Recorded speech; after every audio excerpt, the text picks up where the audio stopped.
おはようございます。ケンです。水曜日と木曜日の YouTube では FSD のサブスク化について少し踏み込んだ話をしてきました。今日はその流れを受けて、まずはテスラの最新ニュースを整理した上で、なぜテスラは FSD をサブスクにしたのか、ここを一度わかりやすくまとめたいと思います。まずは最近出てきたテスラの最新ニュースをポイントだけ整理していきましょう。一つ目は、テスラが次世代車両向けの 5G モデムとしてサムスンを新たなサプライヤーに選んだというニュースです。ここまで通信系はクアルコム依存が中心でしたが、ここでサムスンを加えてきました。重要なのは、これは単なる部品の調達の話ではなく、ロボタクシーを前提にした常時接続、フリート管理の通信基盤という意味を持っている点です。そして2つ目は、テキサス州のリチウム精製所がついに本格稼働しました。この施設は有害な副産物を出さずに、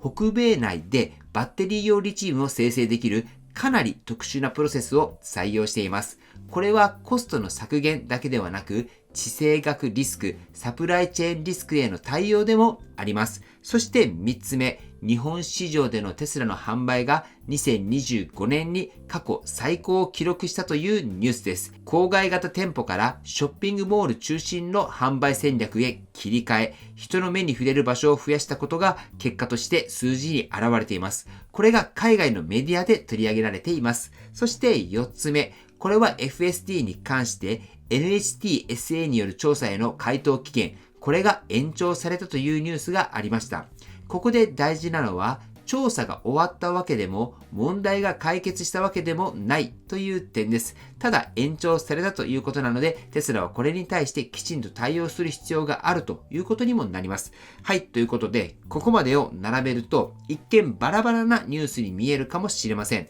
ですが、実はこれらすべて FSD とロボタクシーをこのまま進めていくための準備という一本の線でつながっています。そして、今日の本題です。なぜテスラは FSD をサブスクにしたのか。まず、なぜ一括販売をやめたのか。ここから整理します。これまでの FSD は高額な一括購入が基本でした。この形はユーザー側から見ると将来完全自動運転になる権利を買うという受け取り方になりやすいんです。しかし現実には FSD はまだレベル2の運転支援です。ここに規制当局が問題意識を持ちました。特にアメリカでは完成していない機能を完成品のように売っていないのかという点が厳しく見られています。一括販売だとこのリスクがどうしても大きくなる。これが FSD 売り切りモデルの限界でした。では、なぜサブスクなら前に進めるのか。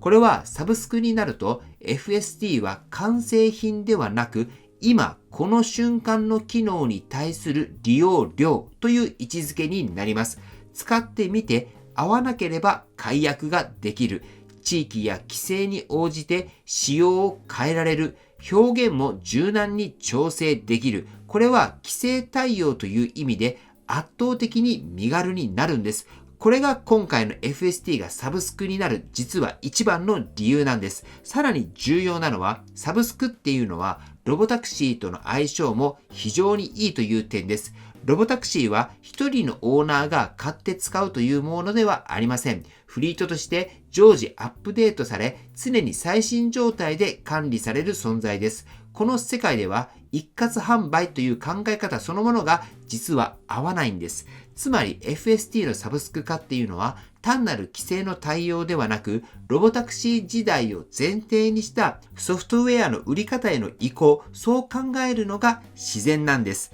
では、投資家やオーナーの方にとってこれはどういう意味を持つのか。短期的には売上が見えにくくなるという不安は確かにあります。ですが一方で継続収益、利用データの蓄積、規制リスクの低下、長期で見るとプラスに働く要素も非常に多いんです。僕は今回のこの動き、これは FSD の後退ではなくってやめずに進むための現実的な選択、そう捉えています。通信、資源、規制、販売形態、すべてを同時に整えながら次のフェーズへ進もうとしているのではないでしょうか。FSD のサブスク化を守りと見るのか、それとも次の10年への仕込みと見るのか、このあたり皆さんどう感じましたか？ぜひコメントで教えていただければと思います。はい、では本日のコメントこちらを紹介します。本日は2名の方のコメントを紹介します。まずはタカ金沢さんのコメントです。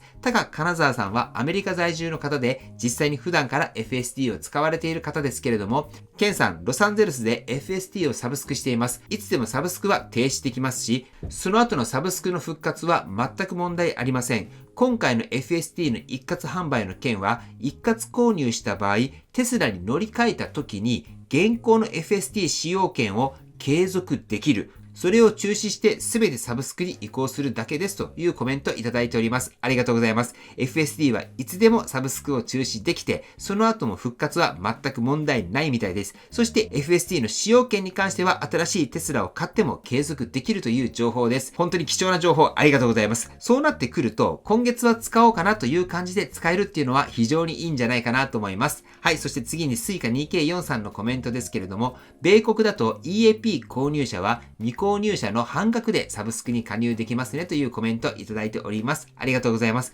こちらも先日の動画のコメントで EAP の方はどうなるのだろうというコメントがありましたが、半額でサブスクに加入できるということですね。こちらも情報ありがとうございます。個人的に今週は FST のサブスクということで、皆さんといろいろと情報交換しながら動画を作れたので、非常に勉強にもなりましたし、僕自身いつも以上に動画を作っていて楽しかったです。またこんな感じで一つのテーマでやってみたいなと思います。はい、では最後にテスラの株価チェックしておきましょう。本日は少し上げて現在440ドルとなっております。はい、では本日の内容は以上です。今回の動画が参考になったと思われたら高評価をよろしくお願いします。僕の YouTube は毎日発信しています。僕の YouTube をご覧になってもらえばテスラの情報はほとんど網羅すると思いますので、チャンネル登録がまだな方はチャンネル登録の方をよろしくお願いいたします。では今日もご視聴していただきありがとうございます。テスラのある生活を楽しんでいきましょう。ではまた。